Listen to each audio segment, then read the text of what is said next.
and welcome back to Autumn Leigh at Home. I'm Autumn Leigh, and today we're going to be making some pesto. My kids have been begging me for tortellini, and although I'm not making the tortellini, I'm not quite there yet, I am going to make the pesto. We have a lot of basil, and our basil plants in our backyard have been growing like crazy, so I do want to use that up, and I thought this would be the perfect time. So we'll learn how to make pesto together, and as well as maybe even make some garlic bread. And cut the basil right here. So you can cut a little further down. You can cut right there. You can actually cut like all the way down here because basil grows back pretty quick. So just leave the very bottom layer of leaves or two. Right there. Yep, that's good.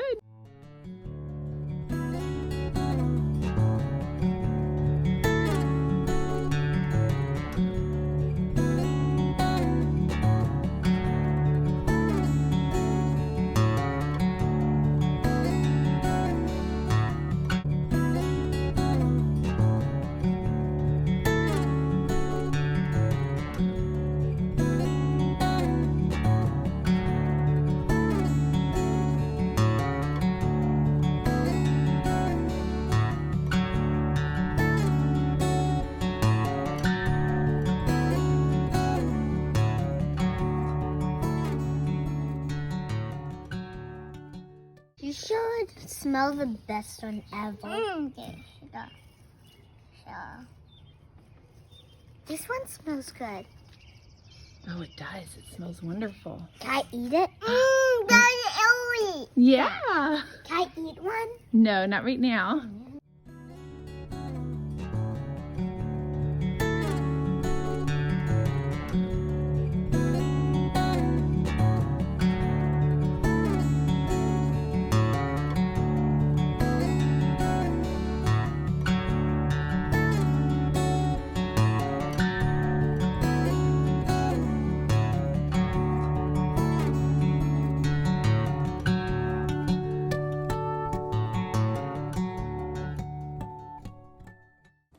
All right, guys, so I got all the things that I need, and the best thing about pesto is you can actually use many different things. You can try to use what you have here at the house to try to make the pesto. Typically, pesto is made from basil. However, if you have garlic scapes or garlic tops or like the green part of the garlic, as well as even onion tops, you can use all of that to make basil as well. So if you don't have basil, but you happen to have a lot of those, say it's gardening season and you have a lot of that extra left over, you can use that instead of basil. Now we're making ours with basil because that's what I have, and that's standardly what is made, pesto is made from. But again, same thing with the nuts. If most often you find pine nuts in pesto, but today I have mixed nuts. And so I'm just gonna use this up and we're gonna work with this because this is what I have. So I'm gonna mix mine with basil and the mixed nuts.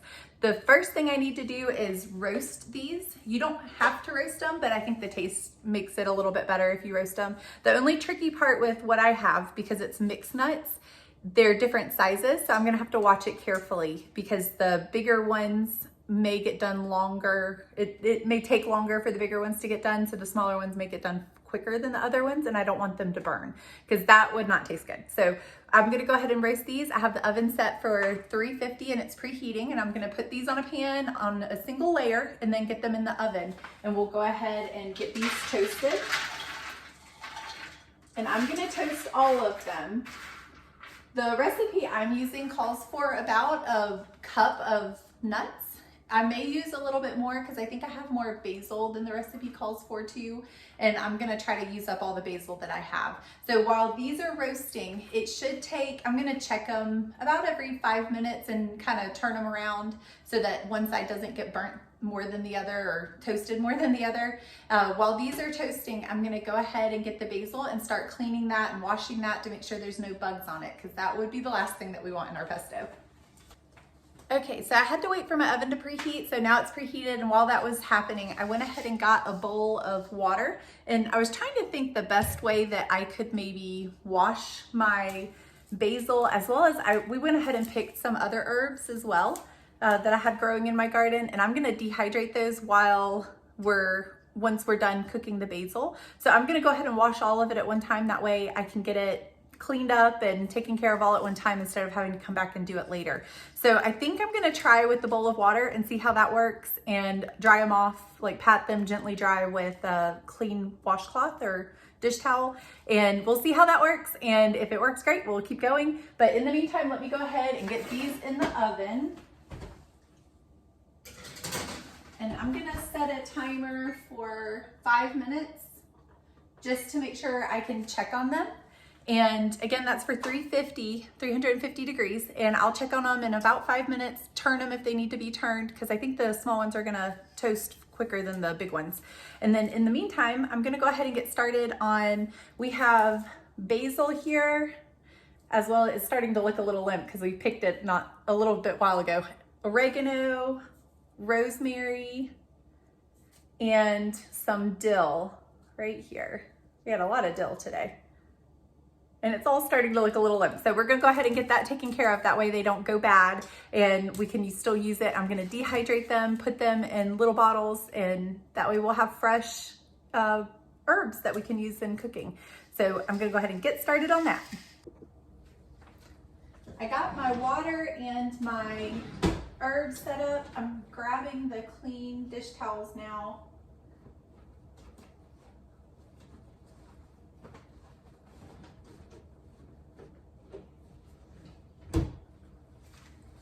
I'm gonna go ahead and set up my dish towels to get them cleaned up, and then we'll pat dry with these on top. So once I rinse them, then we can pat them dry. I just wanna make sure we get all the bugs off. And you'll notice that when I put them on the dehydrator, I'm gonna put them on with the stalks because it's easier to actually dehydrate them that way rather than all these tiny little leaves. Once they dry out, they become so small. And then it's really hard to get a hold of them and get them off the dehydrator. Whereas if you wash everything on the stalk, like the stick part, then once they're dehydrated, you can actually just quickly pull them off.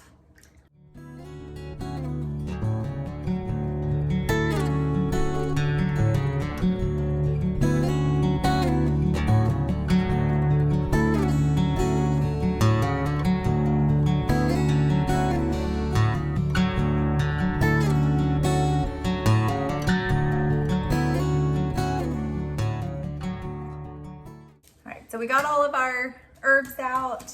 We did have one that doesn't look like it's gonna make it too well, so I'm just gonna throw that little piece away. The rest of our basil right here, this is what we're gonna use to make our pesto with. So I'm just gonna let it kind of sit here because I'm about to have to take the nuts out or check on the nuts. And while that sits in there, I'm gonna go ahead and kind of gently dab these, try to get them nice and dry. You just want, when you pick herbs or any plants that you're gonna cook with, you wanna make sure you kind of check around the plant, make sure there's no bugs on it, make sure there's no eggs underneath the leaves, because that's the last thing you wanna put in your food. And there's our nuts, so let me go ahead and grab and take a look at those. The nuts aren't quite ready yet, so I'm gonna let those go for another 3 minutes or so, and then I'll check on them again. I just don't want them to burn, so I want them to get a little toasted, but not too bad, not too much.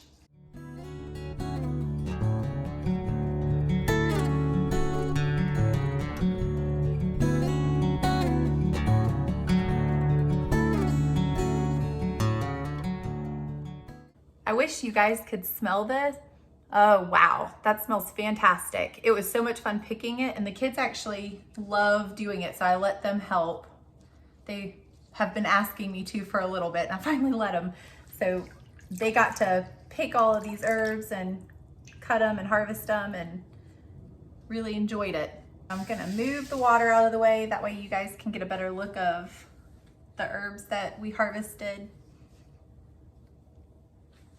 There we go. So again, this is the basil here. This is the oregano over here. We have a little bit of rosemary and some dill. The dill's kind of hard to tell because when it's wet, it all clumps together. But we'll go ahead and get these dried up. And then I may, while the peanuts are finishing, go ahead and stick the other ones on the other herbs on the dehydrator. And one way you can dry them is to gently roll. Don't do it tight, just very gently roll them up in some clean dish towels, and that helps. Okay, so our nuts just got finished. The timer just went off, and see how they're just very lightly toasted. You see a little bit of brown on them. This is what we want to see. So we're gonna let these cool while we get the herbs right here in the dehydrator. And then I'm gonna get started on measuring this out and grating our Parmesan. The only one that we're not gonna dehydrate obviously is the basil, because we wanna use that fresh, but the others we're gonna get on the dehydrator, and I'll start that up after I'm finished, just because the dehydrator can be kind of loud. So that way you guys can still hear me and I'll get the dehydrator going here in a minute. I had to go check on my kids. Somebody came down the stairs and needed me. So now I'm back. We're gonna get back to getting these herbs put away.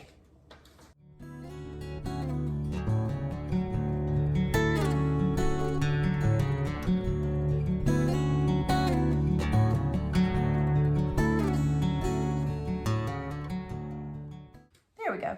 Okay, so now you want these spread out in one layer. Can you see on the video? There we go. You want these spread out in one layer, and I'm gonna try to put all the like herbs on the same trays just to make it easier.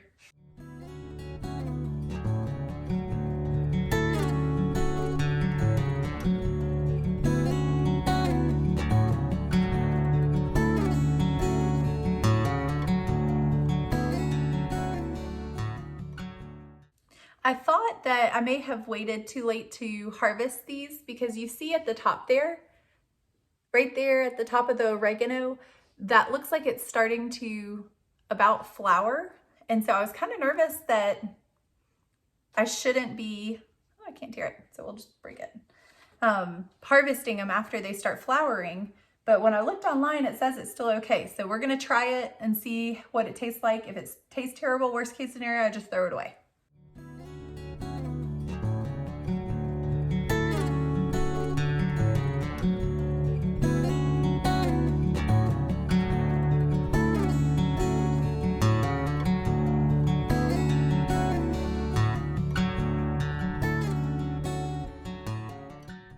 Okay, so I'm gonna sit these over here, and once I'm done working with you guys and we're all working together, we'll go ahead and get this going, and I will dehydrate these while we work on this so that we're using our time well. We're doing more than one thing at a time.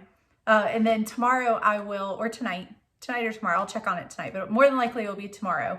I will take all of these and just pull the leaves off the shoot into a little mason jar, and then that way I'll have fresh herbs that I can use. Okay, so now that we have all of that finished, I do have the basil right here. I'm gonna let this continue to kind of just air dry a little bit more, and I can dry it a little more too before we get started, but that way, while this is drying, I'm gonna get my Parmesan grated and measure out some of my other stuff.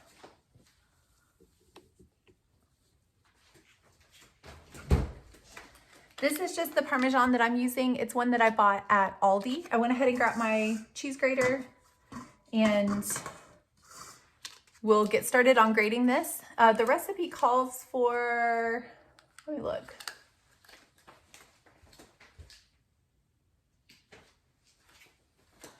The recipe calls for half a cup of Parmesan. So I may go ahead and, we'll go ahead and see how much of this we can get grated today.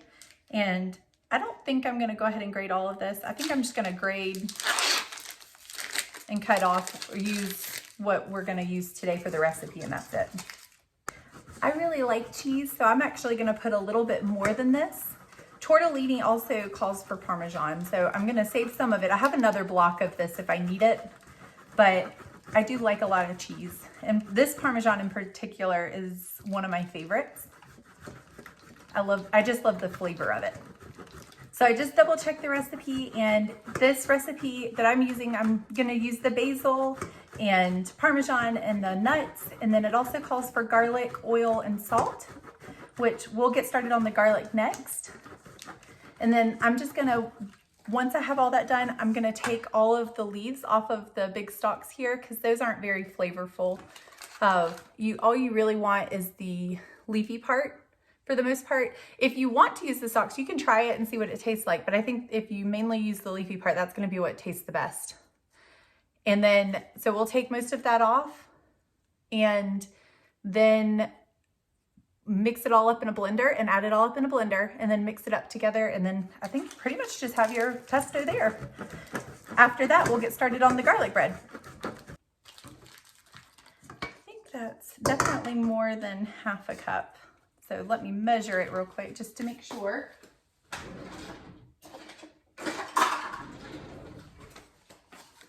This is a cup measuring. Oh, yep, I mean more like a cup, but that's okay. So here's our Parmesan. We got that nice and grated and it looks pretty. So we'll set that off to the side. I'm gonna stick this in a bag and back in the fridge. Okay, so next we're gonna get started on our garlic, and it just calls for 1 garlic clove cut in quarters. So I'm just gonna try to find a larger one. And again, we're doing a little bit more than the recipe calls for. If you don't have the exact amount of ingredients, that is okay. You do not have to have, this is not one of those recipes like baking where you have to have everything the exact amount. If you have most of the ingredients and you just need to substitute a couple of little things, or even not have the perfect ratios, it's fine. You can still make the pesto and use the basil and use all the things that you happen to have in your kitchen, which that's the great thing about cooking, is just kind of experimenting what works best and what you can make work in your kitchen. Okay, I'll save the rest of the garlic for another dinner, but for now we're just gonna use these 2 cloves because the recipe called for 1 large clove cut in quarters, and right now I just have 2 medium size, which I think is perfect because I'm making a little bit more than the recipe calls for. Okay, let's chop these up real quick.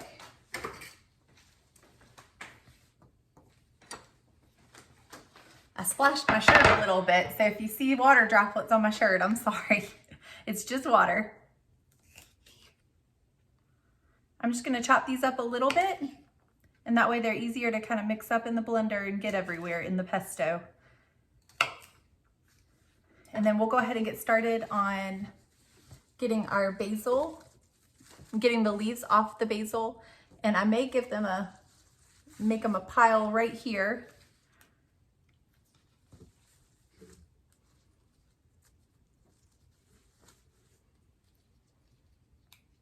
I'm just gonna put we got the garlic chopped up, and I'm just gonna put a pile of pesto leaves right here. If you get some stalks on in the pesto, that is not a problem. Don't stress about it, just whatever. I don't know if I want to chop all of that up, but whatever works best for you. That's kind of the best thing about being your kitchen. If there's a taste that you don't like, you can adjust it to what you do.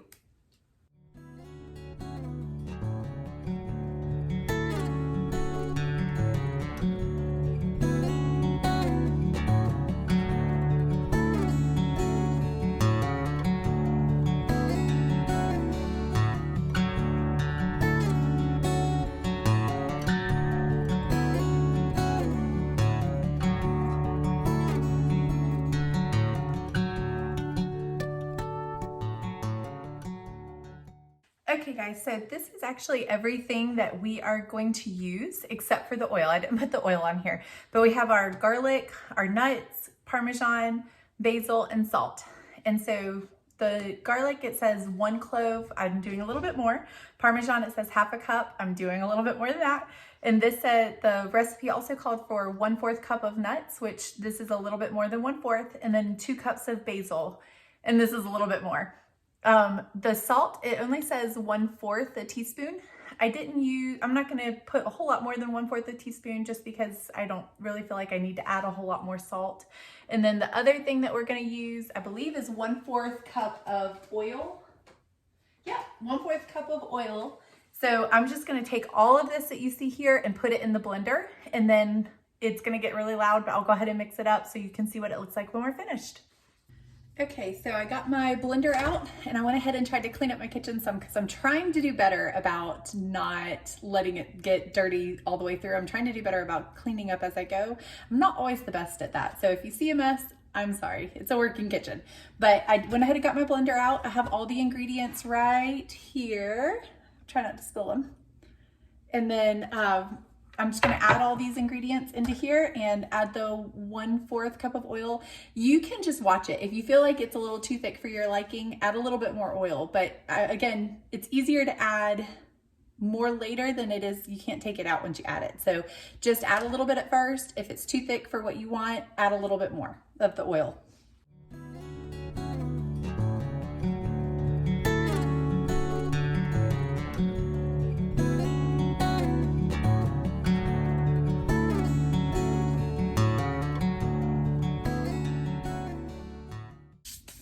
I'm gonna grab my measuring cup, 1/4 cup of olive oil.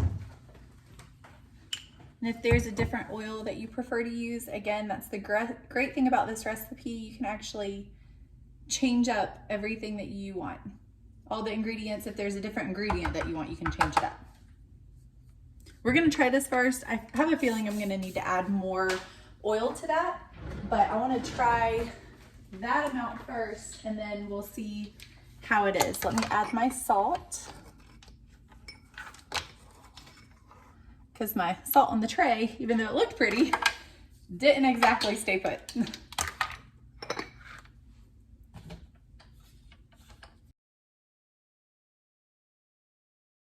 I'm just measuring out a little bit more oil. I'm going to try maybe 1/8 a cup more and see how that does.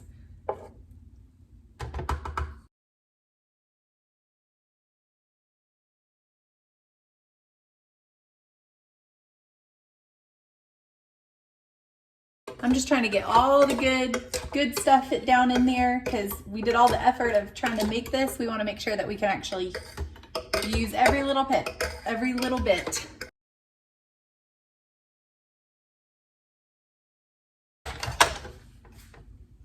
All right, and mine still seems pretty dry, so I'm actually gonna add, I think maybe 1/4 more. So far after this, I've added 1/2 cup plus 1/8. If I did my math right. If I didn't, I'm sure y'all will correct me.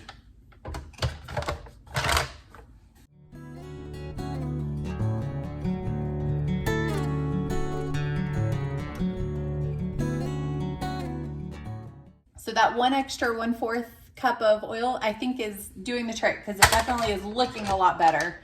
But let me kind of see here.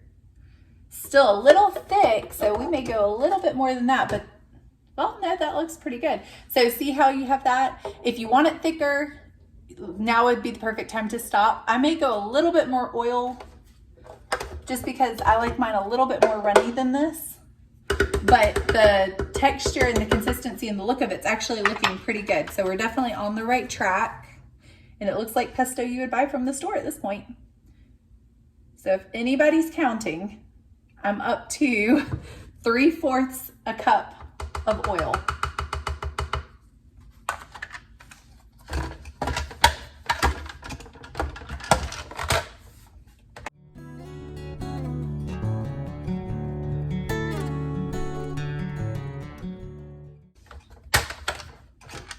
Okay, I think that may have done it. Let's just double check. Yes, so I think I'm gonna stop there. Right now, it's still kind of thick, but it's a little bit liquidy. It kind of slops down. So I think I'm gonna stop there because I'm gonna be adding this to tortellini. And tortellini, it has milk, heavy whipping cream in it anyway. And so I'm gonna be adding this I may add a little bit of milk to make it more like half and half, but, and then the Parmesan. So this is gonna be added to a liquid anyway, so I don't need to add any more, but you can use this for all kinds of things. One of the other things that I plan to use our basil plants and the leaves and make pesto for is pizza. We eat a lot of pizza, and I thought it would be fun to try to make pesto and make a pesto pizza with goat cheese or mozzarella, tomatoes, that sort of thing. So get creative. It's your kitchen. You have fun. This is just a starting point. It's something that gives you a chance to think about things that you can make that allow you to make new things and just have fun with it. But you don't have to be, you know, organic or everything be organic or anything like that. It's your kitchen. You enjoy learning, trying new things, but don't overwhelm yourself, because it can be overwhelming when you first get started in the kitchen. And that's where I just want to kind of come in and encourage you guys to just do one thing at a time. Don't overwhelm yourself. If you have to do boxed macaroni and cheese like I did in my other video, that's okay. Just try one new thing at a time, and over time you'll find yourself learning a lot more in the kitchen, and it becomes fun if you don't give yourselves all those rules of, I have to be organic, I have to make everything, I have to make everything from scratch. It doesn't have to be that way. Just enjoy being in the kitchen, learn one thing at a time, learn one new thing at a time, and over time you'll see how much you've grown and look back and say, wow, I've come a long ways. Okay, so we've got this done. I'm gonna sit this aside. I may put this in a mason jar just to put it in the fridge until I make the tortellini later. But this is what it looks like right there. And take this out. I don't want to drop it.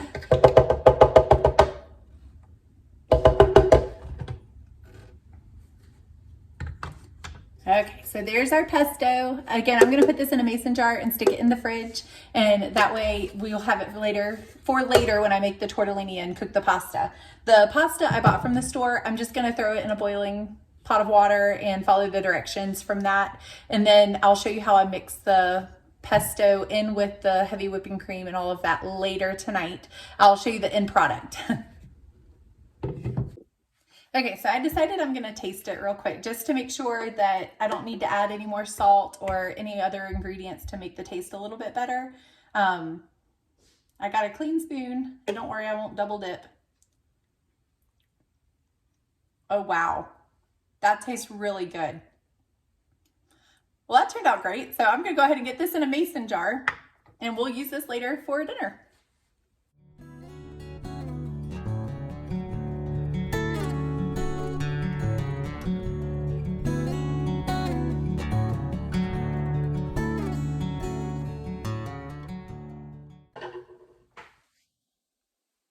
So here's our pesto in the jar. We made a pretty decent amount. I wasn't expecting it to make quite this much. So that actually worked out great. Okay, so I got my kitchen for the most part cleaned up after we finished doing the pesto. We have the dehydrator right there, and that I will plug in soon to dry out the herbs, and that way we can get those jarred up. Now I'm gonna get started, and I'm gonna have to hurry a little bit because I gotta get my kids to jiu-jitsu, but I'm gonna get started on our bread. It's technically a pizza crust or a pizza dough that I'm gonna be using, but I'm gonna try to turn it into bread sticks instead. That way we can eat them with the tortellini. So I have my warm water here. It's 1.5 cups of warm water. And then I'm going to mix in 1 tablespoon of dry yeast. So I keep my yeast in the freezer in a mason jar just because that way it lasts longer. I do bake a lot, but I just don't want it to go bad before I can use it. So I'm gonna put this back in the freezer here in a minute, but that's how I store mine. And then you want your water to be about 100 degrees, 110 degrees. And then you're gonna stir in your yeast. And then I'm gonna give it a little bit of a stir. And then the best place I like to let it proof, which means to let it kind of activate and get bubbly and rise. I like to do that in the microwave just because I know it's warmer in there than the rest of my house. Another good place that you can do is on top of the stove, especially if you're using it, or on top of the oven, not on a stove, not on a hot plate. That would be bad because it would just shatter your glass or whatever, melt whatever you have on there, but and it would kill the yeast. But if you have your oven on and preheating, which I'm about to start doing here in just a moment, then that would be a good place for it too. You want somewhere warm that the yeast can kind of grow and get bubbly. And so I'm gonna let that grow and proof for about 10 minutes or so. And I'm gonna stick mine in the microwave just because my oven is not on yet, it's not warm yet. And I'm not gonna turn the microwave on or anything. It gets a little warmer in there. It's not likely to become cold in there anytime soon. And while that's proofing, let me set a timer before I forget. Hey Google, start a timer for 10 minutes. Sure, 10 minutes. And that's starting now. Okay, so we have our timer going. I'm gonna preheat the oven. Oop, that's the timer. I'm gonna preheat the oven to 500 degrees. And I have this right here that I'm going to use. If you don't have one of these, that's fine. This just allows, it's good for cooking bread or pizza or that sort of thing on. So I'm gonna go ahead and put it in the oven and let those preheat together. That way it doesn't shatter or break. So while that's preheating, I set it to 500 degrees, and while that's preheating, we'll go ahead and get started mixing our flour. I'm gonna go ahead and mix it in the stand mixer bowl just to make it a little easier, but we're gonna get our flour. We finished the yeast and the water, so that's now proofing. So let's get our flour next. And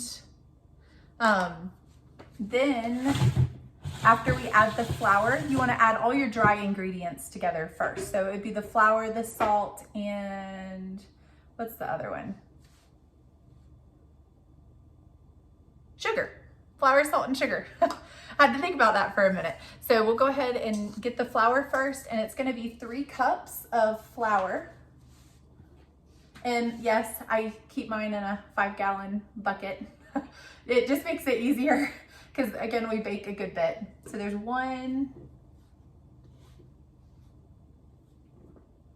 2,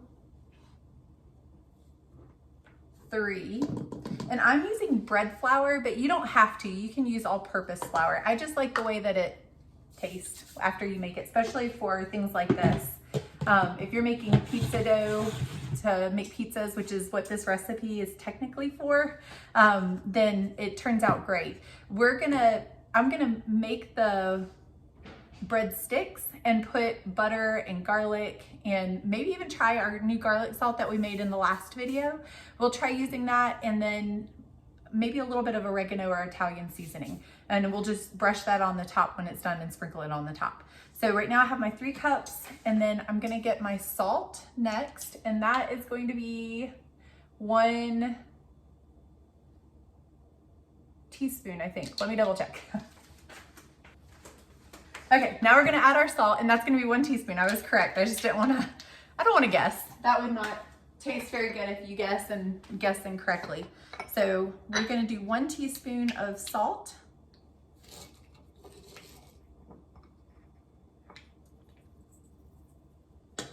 And then sugar is 1 tablespoon. Let me wash this off because we use that for the yeast.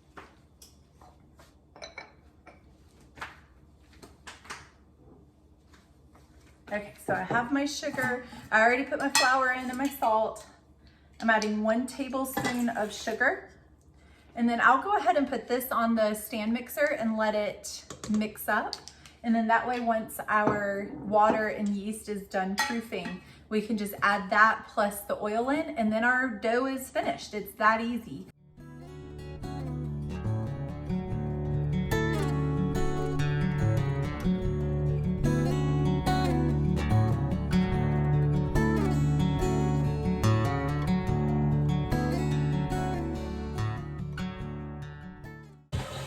So while that's mixing, I'm just kind of cleaning up and trying to tidy up a little bit. Again, I'm trying to do better about cleaning as I go.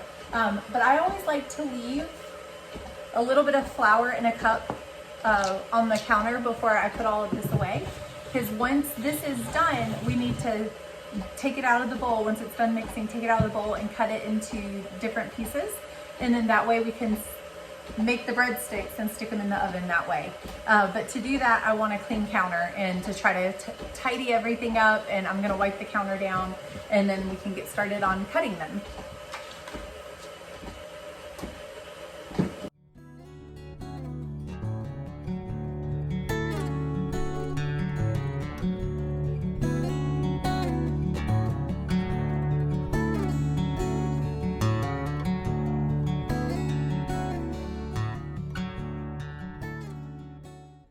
Okay, so I got my flour in here that's already mixed, and our water and yeast has been proofing for about 10 minutes.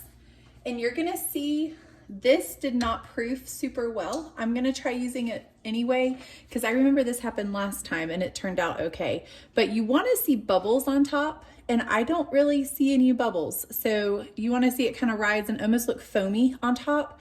This time, for some reason, it didn't really do that. So I know last time I did this recipe, we had the same problem. For some reason, it didn't become foamy. If you know the reason, definitely let me know and tell me in the comments below. But I'm gonna use it anyway, because I remember doing it anyway last time we did this recipe, and it turned out fine. So I'm gonna go ahead and turn this on and mix this in, which is our yeast and water, as well as I have 1 tablespoon of oil, and I used olive oil, but you can use whatever oil is best for you. And we'll go ahead and see if we can get this to rise. Now, you don't have to let it sit, the dough sit and proof or rise or anything like that. And it's technically a no knead bread. However, I'm gonna let it work itself out here in the mixer for about 5 minutes. So I'm gonna once I mix the oil and this in, I'm gonna let this go for about 5 minutes.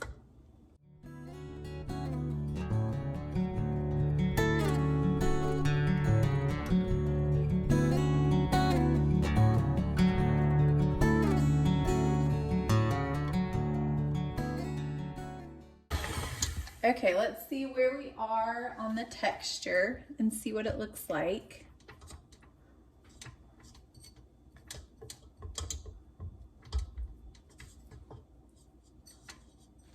See, it's still pretty wet. I'm gonna let it go for a little bit. Now, I don't mind it being a little wet just because I know I'm gonna add a little bit of flour when I'm cutting this, but I don't want it to be quite this wet.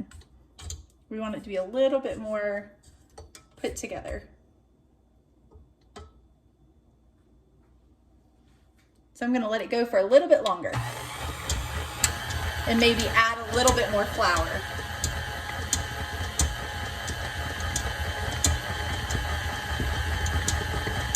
You don't wanna add more than like a tablespoon or so at a time, because again, you can always add more, but once you add too much, you can't take it back out. So I'd rather see what this looks like, and we're just gonna give it a few minutes to kind of combine and mix together, and then we'll go from there. Okay guys, so we just finished letting this go for a little bit. It's still pretty wet and sticky, so I'm gonna add more flour and let this go for a little bit longer, but I'm actually out of time. I need to get my kids to jiu-jitsu, and so I'm gonna go ahead and once I add the flour and let this go for a little bit while I finish getting them ready, I'm gonna put saran wrap on top of this and stick it in the fridge, and that is just fine. Life happens, so it's good that we found a good pausing point, and I'm gonna let this proof in the fridge. Even though it doesn't need to do that, it's not gonna hurt it. I'm gonna let it proof in the fridge, and then when we come back, all I have to do is take it out of the refrigerator, cut it into the size and shape of the bread that I want, and put it on the cook stone in the oven at 500 degrees, and anywhere from 7 to 10 minutes or so. I'm gonna probably start looking at it at about 6 minutes. And I wanna, before maybe even putting it in the oven, I wanna put paint on there or spread on the top of the breadsticks, butter, garlic, salt, and some Italian seasoning. And that way we have great butter or great garlic sticks, garlic bread. And then after that, all I have left is the tortellini, and that's just following the instructions on the container for boiling water. And then I mix in the pesto and the heavy whipping cream, or half and half, whichever you may have, and some Parmesan, and just mixing it to the texture and taste that you like, and you'll have tortellini and garlic sticks. It's that easy. But I'll show you how to do all of that. You may just hear my kids in the background when I get back, because they'll be down here with me at that point, and I'll show you then how I do it.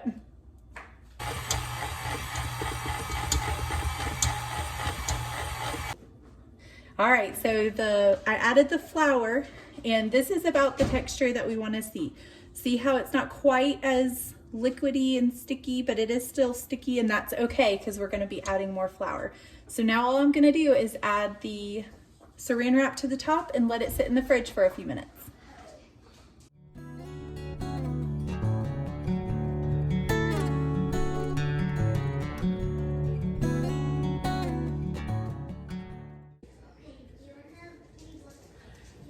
Okay guys, so I'm back. We just got back home and I went and grabbed my dough out of the fridge and it has proofed. It has risen some. So you can see how it's risen a good bit there. I went ahead and restarted my oven. It's preset. It's preheating to 500 and the, what's it called? The cooking stone is in the oven now, so it will preheat together because you don't want to put a cold cooking stone in a hot oven, otherwise it could crack. So while that all preheats, I'm gonna go ahead and get started on taking the dough out and cutting it into the shape that I want it to. And that way when the oven is preheated and the stone is hot, we'll take the stone out and I'll put the bread on the stone. But I have a helper here, so if you see an extra pair of hands, that's my son Luke. Luke is helping me make the bread tonight. So he'll start. If you see another pair of hands, then that's his. So we'll get started. Are you ready to get started? Okay.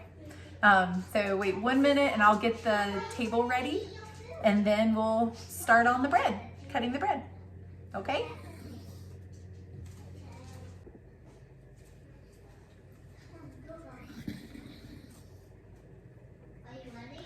And I have already cleaned the surface off. If you hear background noise, that is my other kids playing as we're all down here and getting ready for dinner, and soon we'll be getting ready for bed.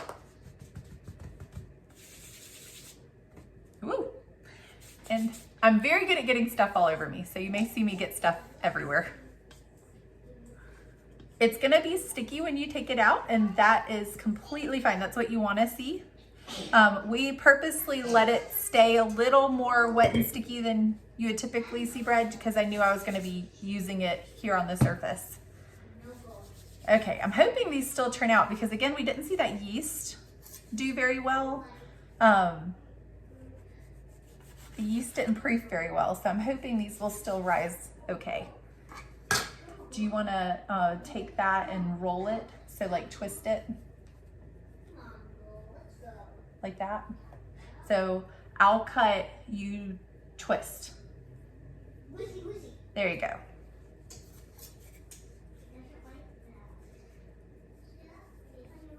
That's perfect. That's good. Thank you. And I'm gonna cut these kind of thin because I kind of expect them to rise a little bit in the oven, but this is kind of a trial for us. I've never made breadsticks and I also never have put it in the fridge to let it proof. So I didn't purposely do that. That was just kind of timing. So we're gonna see how these turn out. If they turn out terrible, we'll still have great pasta. If they turn out good, then that's great too.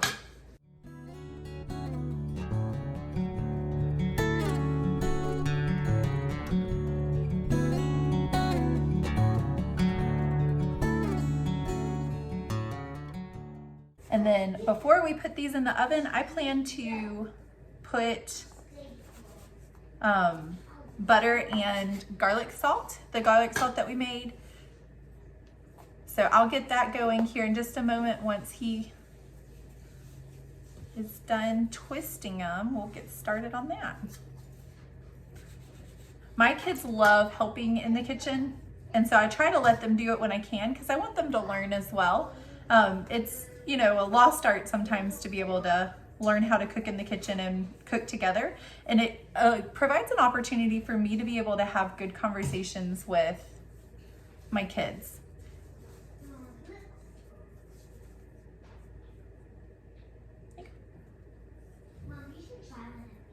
They look good.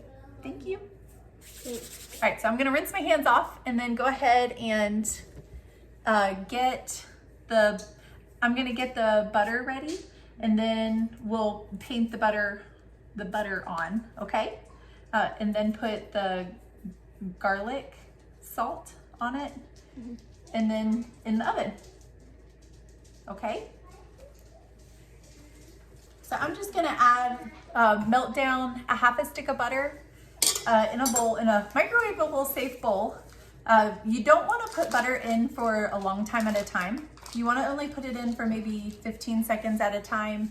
That way it doesn't burn or overcook. And then it can be a little messy too. So it might, you might hear popping sounds in your microwave, but don't panic. It's just butter. If you put it in too long, then sometimes it can do that. Looks good.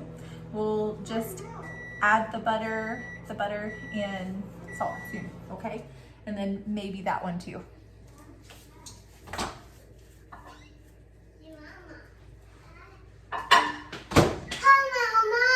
Hi, darling. So I've done two 15-second increments, and this is what it looks like. I'm gonna put it in for another 15 seconds and try to get it completely melted, and then we'll add the seasonings and the garlic salt to this. Okay, so our butter is melted. I did half a stick of butter, 15 seconds at a time, 3 separate times. So a total of 45 seconds. And now we're gonna add, let me find a teaspoon measuring cup. So I'm just gonna use a teaspoon here, and we're gonna add 1 teaspoon first and see what it looks like. Can I help? Don't touch, you didn't wash your hands. I'm gonna go wash my hands. Oh, that's okay. Okay, and then 1 teaspoon of that one too. So he just added the teaspoon of garlic salt, excuse me, and then we're doing a teaspoon of Italian seasoning, and I may add 1 more of each. So 1 more of that, yeah.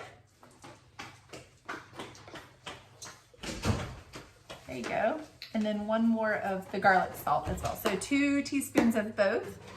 And then we're gonna kind of mix it up. Here, come over this way.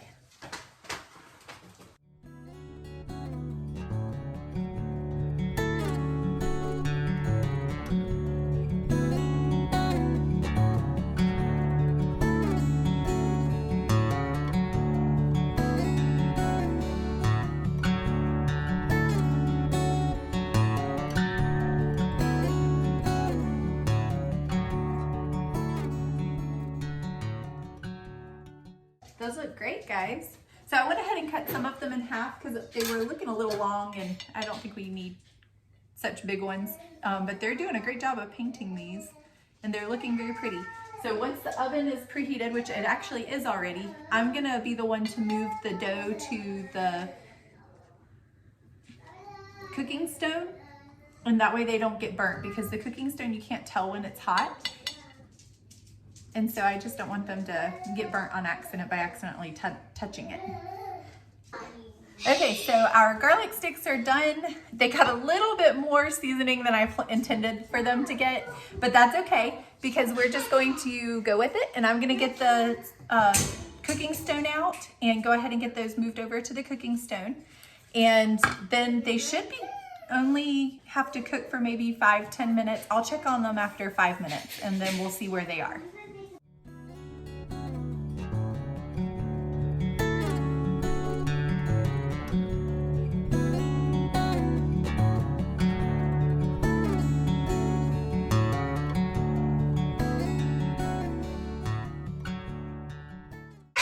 Okay, so the timer just went off, and I did a total of 8 minutes, and let's see what it looks like now.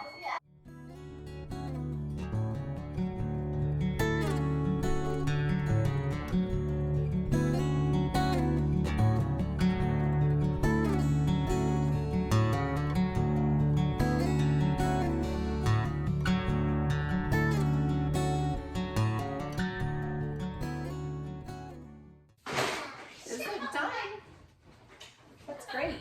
So we'll take these out, and I still have a couple more that I need to cook that didn't fit the first time. So I'm gonna put these on a plate, and then we'll get the last 4 cooked, but those look great. And then after we do this, I need to make the tortellini, which again is just boiling some water and mixing some Parmesan. So I'm gonna grate some more Parmesan really quick, and we'll mix the Parmesan, the heavy whipping cream. I may add a little milk, we'll see, depending on what it looks like. And then the pesto as well. And then the tortellini, which is the noodles. But I'll get started on that soon. And my stone still looks pretty good. I don't think I ruined it. I may just end up having some stains on it from the oils that were on this, but I think it will be okay.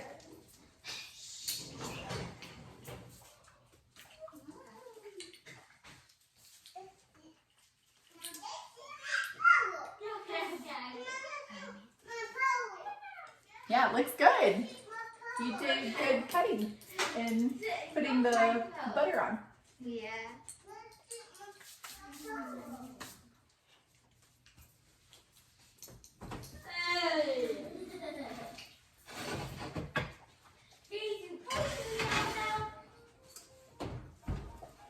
So we'll set the timer again for 5 minutes and I'll check them because there's not as many on this one.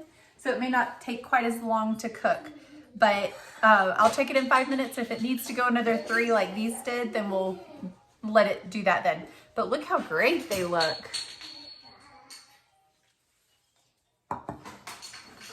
Let's see, I'm gonna tear one in half and take a look on the inside, maybe taste it. Ooh, that looks great.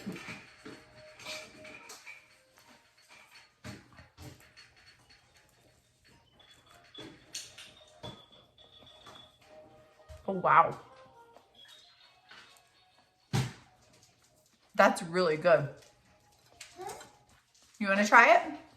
Yes. It's hot. I want to try. Okay. Ooh, hot. It's hot. Hot, so careful. Okay, hold on. You go.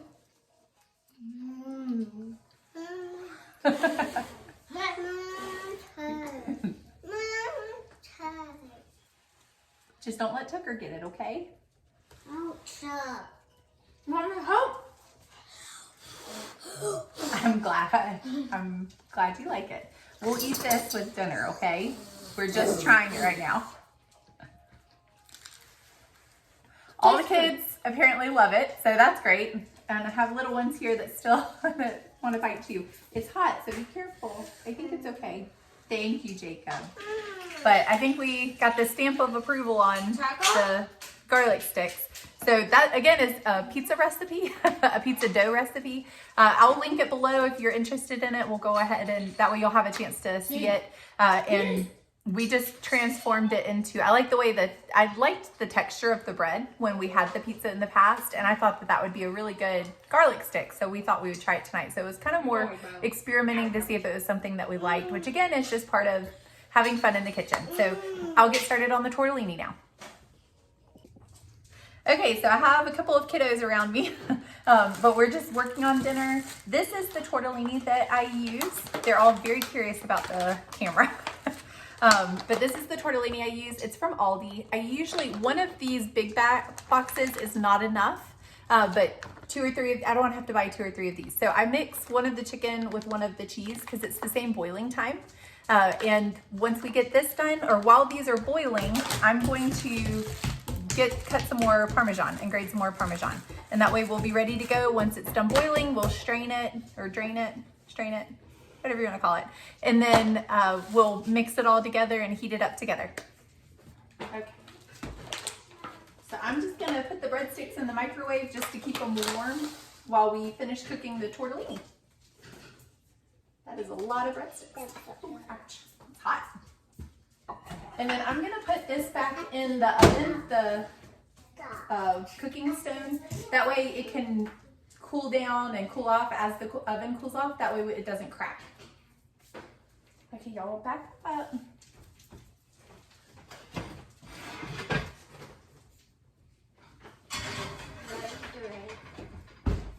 Mommy, how are you doing? I'm turning off the oven because I want the stone to become cool slowly, or that can break. I don't want it to break. I thought if you put it up there, it would cool down faster. It can, but I don't want it to cool fast or it might break it. It needs to become cool slowly.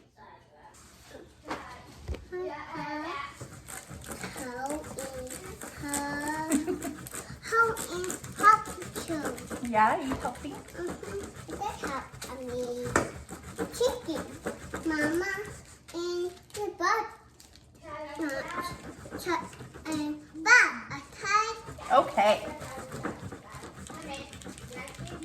not put that butt in here. What are you doing? I'm doing this. Okay. Uh-uh. Okay, so tortellini in here. It's boiling and it only has to boil for 2 minutes. So we're just gonna touch it?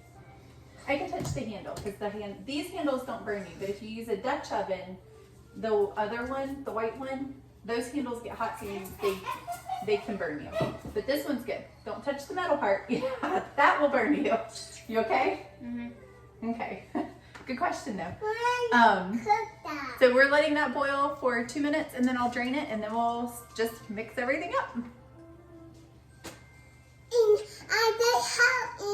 Yep, and you're helping. And is she in a frozen dress? Why, yes. Yes, she is. That is shop. Yeah.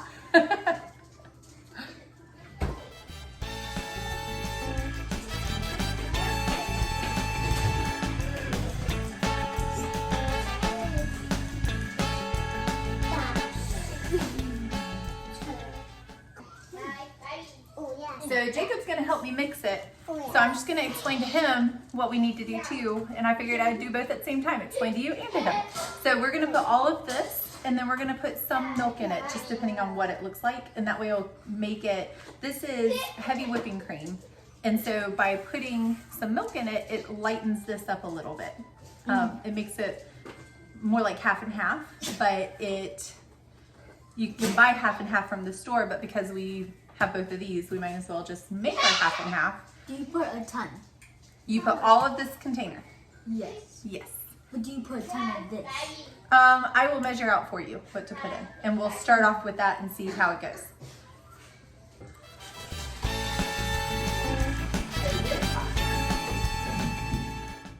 Okay, so we have Jacob and Lucy here, and they're going to just mix everything together.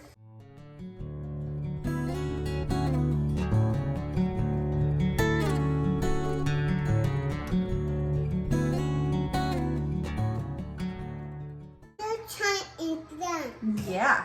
Okay, so we have the heavy whipping cream already in here, and the Parmesan we just poured in. So let's go ahead and pour some of this milk in. And I'm gonna go ahead and pour this part in just so I can kind of test to see. Whoops, I spilled a little. All of it? No, not all of it. I'm just gonna put maybe about a cup, and then you wanna spoon some of this in. Spoon about half of this in. This is the pesto. Hold it over the pot so it doesn't spill. Just get a good grip on it. Do you have it good? So you don't drop it. There you go. Yep. And I think that's good right there. We'll try that first and see what it looks like. So you're gonna go ahead and, So good. oh, I'm so glad. We made that today. Can you go ahead and take the spoon and stir it around? And we're probably gonna need to add more pesto. She can help. I'm gonna let you stir first, and then I'll have her stir after you. Thank you for asking though. That was very kind of you to think of your sister.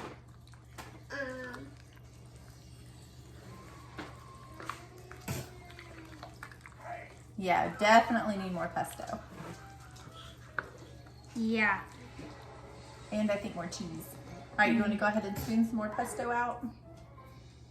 So you want a good green look to it. And right now it's definitely looking more just like milk. So we want to make sure we add a good amount of pesto because we did cook a lot of pasta and we want to make sure it's all covered. Yep, go ahead and pour it in.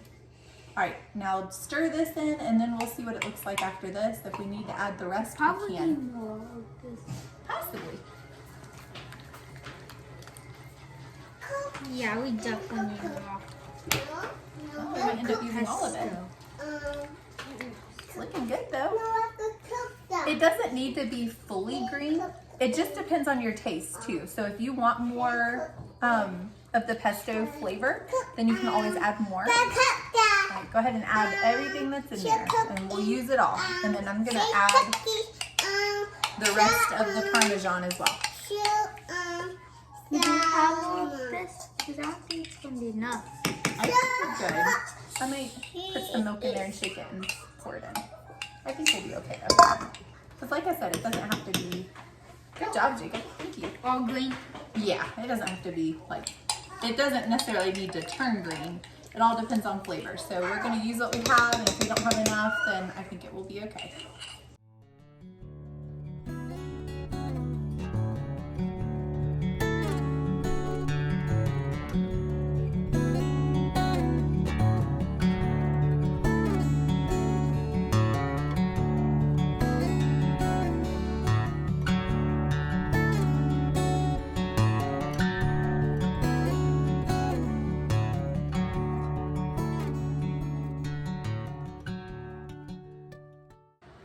Hey guys, I just wanted to say a quick thank you so much for watching. If you made it through this far, we are finished. My kitchen is starting to get cleaned up. I've, for the most part, cleaned up a good large portion of the kitchen, but I still have a few dishes that I need to wash. We had a big day today. We got a lot done. We picked some herbs. We got them dehydrating right there. I will finish that tomorrow and get them put into some mason jars for us to try to use in the future. Today we made tortellini with pesto, and we made the pesto from scratch. And then we also made the garlic bread that turned out fantastic. The tortellini, I will say, I think Jacob was spot on. I think we needed a little more pesto, but the taste was still great and we still really enjoyed it. And the taste of the pesto that we made actually turned out wonderful. We really enjoyed the tortellini with the pesto inside it. I think we just could have used more of it. We should have had more or made more. So we'll know that for next time, to make maybe 2 batches of the pesto before we make tortellini. But again, other than that, it turned out great. So we made a lot today. We made the tortellini, the pesto from scratch, we made the bread, garlic sticks from scratch, and we were able to use the garlic salt that we made the other day in one of the other videos, and that tasted, all of it, I'm telling you, making stuff at home, it adds a whole lot more level of a flavor to everything. So that's why I'm excited about this too, because we're just gonna be adding that. And don't overwhelm yourself. I was with you, I'm with you, I'm still learning myself. Don't feel like you have to learn everything all at one time. That's the fun thing about being in the kitchen. Do what works best for you. Learn one thing at a time, learn how to make one thing from scratch at a time, and just take your time and enjoy doing it. There's nothing that says, there's no rule that says you need to cook everything organic or everything from scratch.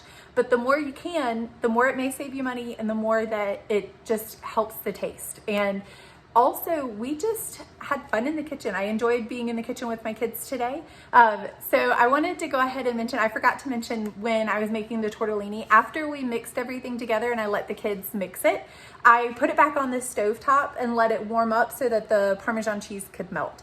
You don't have to do that, but because you added all the milk from the refrigerator or the heavy whipping cream, it makes it taste a lot better if it's warm rather than cold, and plus it helps the Parmesan heat up and melt into the sauce. So that, I didn't mention that earlier in the video, so I wanted to go ahead and mention it now. But the kids loved it. Most of them had 2 or 3 helpings. I had to rescue a few breadsticks to save for my husband because my kids almost ate all of them. But we also I want to mention too, I enjoy having my kids in the kitchen. It can be overwhelming sometimes. I love spending that time with them because it gives me an opportunity to have those extra conversations with them. Now, I have 4 kids, and having all 4 of them in the kitchen like I did today can be a little overwhelming. Typically, I go on rotation with them and I let them take turns helping me. For multiple reasons. One being, I don't get stressed out and start just getting upset and frustrated with them. And then for 2, by having that one-on-one time, it allows me to have those conversations and those sweet moments with them and teach them how to cook as we go. So instead of having all 4 at one time, which makes it totally overwhelming sometimes and not really fun for anybody involved, I usually let just one help out at a time. They were all very excited that they all got to help tonight, but that's not our normal. Normally, I put them on rotation and I'll let one help one night with one dinner, another help another night with another dinner. And that way I can also help the dinners be a little bit easier. So like with Lucy helping me or Caroline helping me because they're younger, I make those dinners a little bit easier to manage. But I just wanted to throw that out there, and that way it's something that you can think about too. If that helps you have time with your kids, then just don't overstress yourself out. Maybe have one at a time come in and help. That way it makes it a little bit more manageable. But I do want to say a big thank you for joining me today. We had a lot of fun in the kitchen. I tried something new again today with you guys. And if you enjoyed the video, please like, subscribe, and share down at the bottom. If you have any questions, of course, give us, write a comment, let me know. I'd be happy to try to answer those questions. But thank you so much for joining me today, and I hope to see you next time.